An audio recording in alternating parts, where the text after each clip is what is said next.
Listening to the radio program Today's Issues on the American Family Radio Network. Ed Vitagliano is with me. I'm Tim Wildman, and our guest now is Dr. Alveda King. She serves as Pastoral Associate and Director of African American Outreach for Priests for Life and Gospel of Life Ministries. That acronym has 27 letters in it. I don't even know what it is, but she's our friend. Dr. King, welcome to our program. It's just wonderful to join you, gentlemen, and to all the listeners. And I know that I can do an update for you maybe on what's happening across the country. But I was just listening to what you said, and then with President Obama, there's one mission that he's just clinging to, and that's advancing abortion and the homosexual agenda, and he's just going around speaking at Planned Parenthood events and now, all of that. That mystifies me. Didn't he cancel? That mystifies me. Now, when the Gosnell trial was going on, did not he cancel his appearance?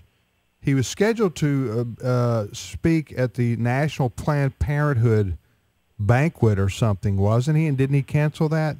Well, he canceled the big event, but then he spoke to a lesser, smaller group the next day. And the White House tried to say, oh, this has nothing to do with what's happening with Gosnell. He just needed to go and see about the victims in Texas or something like that. But it really, truly, the heat was so high on him because of what was happening with Dr. Gosnell's whole House of Horrors situation. But, gentlemen, what's happening with that, the Gosnell situation is not the only one. There are many, many Gosnells across this country. I was with Star Parker, Day Gardner, Catherine Davis, a lot of the African-American male leaders, preachers, African-American preachers. We were on Capitol Hill yesterday. Star hosted a press conference and a Capitol Hill briefing. And there were about 50 leaders there. The media, one of the media said over 24, but there were closer to 50. And many of the testimonies, each of us knows at least of one Gosnell-like situation in our own state. And what happened, though, especially this will be interesting to the men who are listening, one of the black preachers got up and said, he said, I have abortions in my life.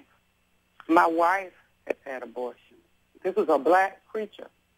And another one got up and said, well, one reason we've not preached about this is because some of us were involved in abortions, and we might be looking out across the congregation at somebody we were involved in an abortion with. He said, but it's time to tell the truth now. And this is not a specific thing to the African-American community. We know that across all communities, Caucasian, and Asian, and Latino, Black, even Native Americans, everybody has this, even among spiritual leadership. Because we know in most churches, people will slip away to the abortion clinic at Silent No More awareness campaigns. Some of the nice little sweet Caucasian post-abortive mothers would admit, my daddy was a pastor, or I was in leadership there at the church. I was on the worship team. And one of the pastors at the end said his daughter became pregnant. She didn't want to tell her mom and dad. And she went to Planned Parenthood, but she didn't do it. She came home and told her daddy. And he broke down crying. He says, no, I don't think she should have had that baby out of wedlock. We know the word of God. But was I going to condemn her and my grandchild? And he just cried. And he was the last speaker. I have that same thing. One of my daughters is not married. One is. I have 3 children who are married. One of them is divorced, unfortunately. And then I have a son who has a baby with a girl who decided she wanted to be in the lesbian lifestyle. So I'm like praying, working. What you see now, gentlemen, there are a lot of grandparents who are having to step in, baby boomer grandparents, based on mistakes we did. And so we've had to repent. Say, God, forgive us. We were wrong. Cleanse us. Save our children. There's a battle for the seed. And God, we need your help. Yeah, Dr. Alveda King. What is your website, by the way? Just priestforlife.org. You can find me right there on but you're not. But you're not a priest. And I'm not a Catholic. I'm a non-denominational ordained minister of the gospel at Believers Bible Christian Church. But I do African American outreach. I'm a pastoral associate. Okay. And I'm honored to do that. So priestforlife.org. You can find me right there. you've been championing the pro-life cause for a long time. Now you mentioned we talked about the Gosnell trial. I was that was so grisly to hear about. Of course, those of us who have been in the pro-life movement for a long time, we've heard those kinds of stories before, but they were those, and that is, and folks, if you've got small children listening to this program, I'm just going to warn you, what we're about to talk about for the next couple of minutes anyway, has to be discussed because it's the heart of this story. And there may be some people who have not heard of the Gosnell trial. Right, but it's grisly. What happened here, and what Dr. King is saying is going on in some other places around the country, is you had a abortion doctor. Well, I don't know what phrase you use. Abortion. I know, because he's not a doctor in the sense. He may have a doctor degree behind his name, but he is a killer. But anyway, he's an abortionist at the Gosnell in Philadelphia, and he was running this late term abortions, and he was killing babies who were born alive. I mean, snipping their spinal cords. And it was nasty and unregulated, and that's why it was called a house of horrors. And you just wonder, Dr. King, why didn't the state of Pennsylvania? You would think the health department would go in, once every year at least, and make sure this facility. Say this place is filthy. Yeah, clean it up. Nobody ever went in there. Well, they had three visits by the health department of Pennsylvania over of 10, 20 years. I don't know. It was when you hear that kind of thing, you go, how can they get away with this? Well, what you said in your last segment, who you vote for, who you elected, will have consequences. When Right. President Bush outlawed partial birth abortion, which is very similar to what Johnson was doing, except the whole baby was out and the partial birth before the baby was fully out. They took the baby's life with a snipping, and Gosnell was still snipping.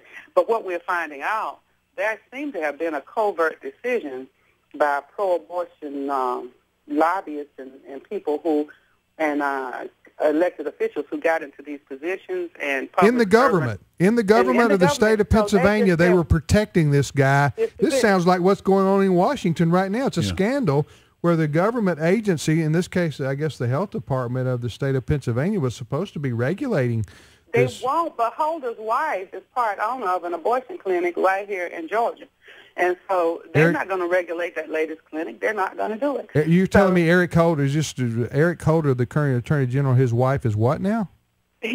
Holder's wife is part owner of, or has been part owner during his term of an abortion clinic in Atlanta, Georgia, over on Old National Highway. And during his term, she was part owner. I think they trying to buy her out now so that to try to shut up that scandal. But she was part owner of an abortion clinic during his appointment. And so they will not regulate that clinic. They're not going to look into that clinic. But you have this across America.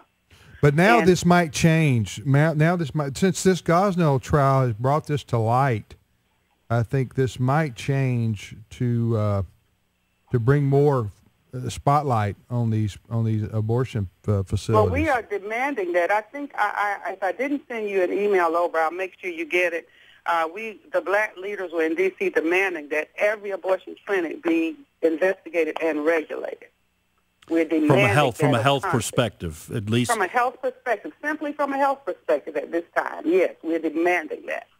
Well, you know what? Another aspect here, we got 2 minutes left here with you, Dr. King, Dr. Alveda King joining us. Thank you. She is, by the way, the niece of Dr. Martin Luther King Jr. She's been a pro-life advocate for a long time. 30 years. 30 years. I want to ask you one other question about this. There is a growing movement among black leaders that are standing up, and they're saying, "Listen, we're not all of one mind here. We're not all like Al Sharpton and Jesse Jackson and others.